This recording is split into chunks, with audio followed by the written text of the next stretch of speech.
একটু কল্পনা করে দেখুন তো, এত বড় সমুদ্রের মাঝে চারিপাশে আছে শুধু মাছ আর মাছ। আর যদি নিজ চোখে দেখতে পারেন এত সুন্দর কোরাল গার্ডেন, তাহলে আপনার ভিতরটা কেমন অনুভূতি হবে? চারিপাশে মাছ আপনার সঙ্গে খেলা করছে। আর যদি সঙ্গে থাকে ক্যামেরাম্যান, সে ভিডিও করবে, ছবি তুলবে, তাহলে তো কোনো কথাই নাই।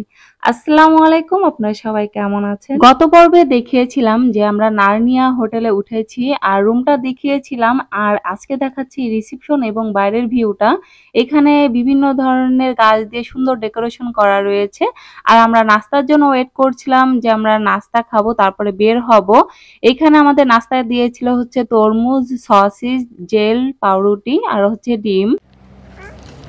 আসসালামু আলাইকুম দর্শক, ওয়েলকাম ফ্রম মাহফুসি আইল্যান্ড। আমি আছি আরমান এবং আমার সাথে আছে আমার ওয়াইফ মৌ এবং আমার বেবি। আমরা গতকালকে মাহফুসি আইল্যান্ডে এসেছিলাম, কিন্তু গতকালকে তারিখ ছিল কত সেটা? গতকালকে ছিল হচ্ছে 31 তারিখ, 31st নাইট উদযাপন করার জন্য আসলে আমরা মাহফুসি আইল্যান্ডে এসেছিলাম। কিন্তু গতকালকে আসলে খুব একটা ভিডিও ফুটেজ নিতে পারিনি, কারণ ওয়েদারের কন্ডিশন এত বেশি খারাপ ছিল, প্রচণ্ড বৃষ্টিপাত হচ্ছিল সারা মালদ্বীপে। এবং হচ্ছে ডিসেম্বরে যে ধরনের বৃষ্টিপাত হচ্ছে সেটা আমাদের দেশের জন্য অস্বাভাবিক, এটা কখনো ডিসেম্বরে হয় না। সো এই বৃষ্টিপাতের ভিতরে আমরা পুরা কাক ভেজা হয়ে তারপরে মাহফুসি আইল্যান্ডে এসে পৌঁছাইলাম বিকালবেলা।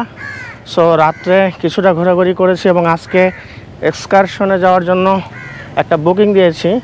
এখন কোথায় যাব, কি করব, সমস্ত কিছু আমরা খুব আগ্রহ নিয়ে বসেছিলাম যে কখন স্নোরকেলিং করার জন্য বের হব। সবাই ওয়েট করতেছিল, যে যার দল নিয়ে, ফ্যামিলি নিয়ে সবাই ওয়েট করছিল, গল্প করছিল। আর ভোরের দিকে ওয়েদারটা একটু খারাপ ছিল, মেঘলা মেঘলা ছিল। তারপরে দেখি যে না, মেঘলাটা চলে, যে রোদ চলে এসেছে। তারপরে একটা স্বস্তি ফিরে আসছে আমাদের মধ্যে, যে না, আমরা স্নোরকেলিং করতে পারবো। এখানে স্নোরকেলিং করার জন্য সব ইনস্ট্রুমেন্ট দিয়ে দিয়েছে আমাদের। খুবই এক্সাইটেড, কারণ এই প্রথম আমি সমুদ্রে নামবো। আর আমি তো কোনো সুইমিংই জানি না, দেখা যাক কি হয়। আর সবাই হচ্ছে ফরেনার, আমরা হচ্ছে বাংলাদেশি, বাঙালি আর কি। আর সবাই হচ্ছে ফরেনার, সাদা চামড়াদের সঙ্গে যাচ্ছি আমরা, দেখা যাক।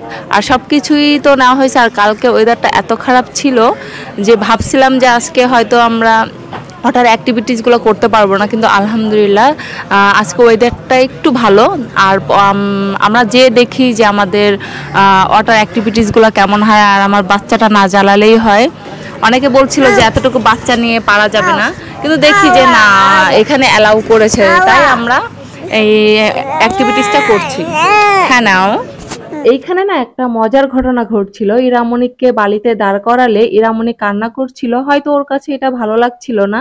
তারপরে আমরা রওনা দিলাম। স্পিরিট বোট ছাড়ার পরে সবাই অনেক আনন্দ উল্লাস করতে থাকে, আর আমরা সবাই এই সুন্দর ভিউটা এনজয় করতেছিলাম। বেশ কিছু দূর যাওয়ার পরে স্পিরিট বোটটা থামিয়ে দেয়। তারপরে এই ভাইয়াটা পানির নিচে নেমে দেখবে যে এখানে কোরাল গার্ডেন আছে কিনা। দেখে বলল যে এখানে কোরাল গার্ডেন আছে, আপনারা নামতে পারবেন। এদিকে তো বর রেডি হয়ে যাচ্ছিল, আর আমরা মা মেয়ে দুজনে বোর্ডেই ছিলাম। এখানে উপর থেকে আমরা বিস্কিট ফলাচ্ছিলাম। এখানে প্রচুর পরিমাণে মাছ ছিল। আমার বরকে ডেকে বললাম যে এখানে আসো, এখানে অনেক অনেক মাছ আছে। তারপরে সে এখানে চলে আসছে, এই মাছের ভিডিও করছিল।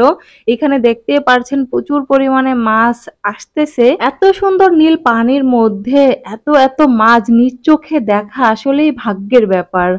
আমরা তো দেখে প্রচন্ড আনন্দিত হচ্ছিলাম, আর আমি তো উপর থেকে বিস্কিট ফেলাচ্ছিলাম, আর এই বিস্কিট খাওয়ার জন্য মাছগুলো চলে আসছে। এত মাছ চারিপাশে ঘোরাঘুরি করছিল, মানে স্বচ্ছ পানিতে কি সুন্দর দেখাচ্ছে, ছোট ছোট বড় বড় মাছ এবং হরেক রকম অনেক প্রজাতির মাছও কিন্তু এই সমুদ্রে দেখতে পেয়েছি। এবার তো চলে আসছে আমাদের ক্যামেরাম্যান ভাইয়া, সে এসে কিছু স্টিল পিকচার এবং ভিডিও করে দিচ্ছিল, যেখানে অনেক সুন্দর কোরাল গার্ডেন আছে। হাত ধরে সেই সব জায়গায় নিয়ে যে সুন্দর সুন্দর ভিডিও কিন্তু করে দিয়েছে। আসলে তারা অনেক ভালো মানুষ। মালদ্বীপে এসে 3 রঙের সমুদ্রের পানি দেখতে পেয়েছি। একটা হচ্ছে গাঢ় ব্লু কালার, আর একটা হচ্ছে ব্লু কালার, আর একটা হচ্ছে ফিরোজা কালার। আমাদের অনেকগুলো ভিডিওতেই দেখবেন যে এখানে 3টা কালারই পাবেন আপনি পানির কালার। যে দেখতেই পারছেন এখন কিন্তু পানির কালারটা পুরো চেঞ্জ হয়ে গিয়েছে। এখানে হচ্ছে ফিরোজা কালার পানিটা আসছে। আর এদিকে ভাইয়াটা সুন্দর খাবার দিয়ে মাছ আনছিল এবং ছবি তুলছিল, ভিডিও করছিল। কি সুন্দর দৃশ্য, তাই না? আর এদিকে তো আমি উপরে বসে ওয়েট করছিলাম যে কখন সে উপরে উঠবে, আমি নামবো। আর এদিকে তো তার ওঠার কোনো নামই নেই। আমি তো খুব এক্সাইটেড ছিলাম যে আমি কখন নামবো, কখন নামবো। এইদিকে আমার বর লাইফ জ্যাকেট ছাড়া সমুদ্রে লাফ দেয় এবং লাইফ জ্যাকেট ছাড়াই সে সাঁতার কেটে এই পাশে চলে আসে। তারপরে কিছুক্ষণ পর বোর্ডে উঠে যায়।